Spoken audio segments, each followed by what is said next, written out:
আবারও ভাইরাল কলকাতার জনপ্রিয় অভিনেত্রী মিমি চক্রবর্তী। এবার গাড়িতে বসে দুষ্ট কোকিল গানে মেতে উঠল তুফান সিনেমার নায়িকা মিমি চক্রবর্তী।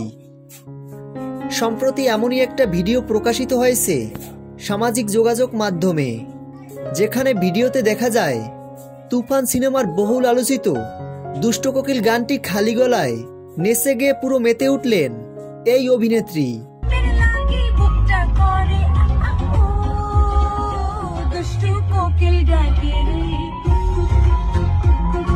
এদিকে প্রথমবারের মতো শাকিব খানের সাথে কাজ করে দর্শকদের হৃদয়ে জায়গা করে নিয়েছে এই অভিনেত্রী। তুফান সিনেমায় তার অভিনয় দেখে দর্শকরা মিমিকে প্রশংসায় ভাসিয়েছেন।